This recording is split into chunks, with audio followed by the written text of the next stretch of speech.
My YouTube channel crazy all. ఇదైతే my journey to Tirupati part 4. ఫస్ట్లో start చేయగానే milk షేక్తో start చేస్తాను. ఇప్పుడు మనకి మెట్లు అయితే అయిపోతున్నాయి.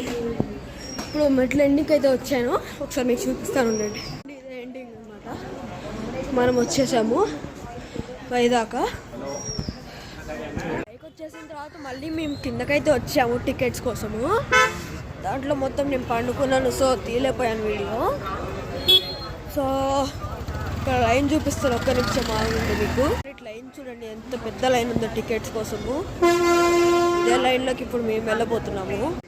ఇలా ఉంది నా పరిస్థితి. పైకి వెళ్ళి మళ్ళీ వచ్చేటప్పుడు కిందకి నిద్రపోయి మళ్ళీ ఇక్కడ లైన్లో నించొని ఏంది గోలా. అందరు లైన్లోనే ఉన్నారు. లోపలికైతే వచ్చాము, లోపల ఫుల్ రష్. చూద్దాం వాటి ఏం జరుగుతుందో. అయితే మూవ్ అవుతున్నాయి, సౌండ్ వినిపిస్తుంది కదా బ్యాక్గ్రౌండ్ మ్యూజిక్. అయితే ఇప్పుడు మేము ఒక 6 o'clock బయటకు వస్తాము. సో ఈ పార్ట్ని ఇక్కడితో ఎండ్ చేసి నేను నెక్స్ట్ పార్ట్ తర్వాత పెడుతున్నాను. పార్ట్ 3 యాక్చువల్లీ చిన్న ఇష్యూ అవుతుంది, సో నేను అది లాస్ట్లో అప్లోడ్ చేస్తాను. ఓకే, నేను మిమ్మల్ని మళ్ళీ పార్ట్ 5లో కలుసుకుంటాను.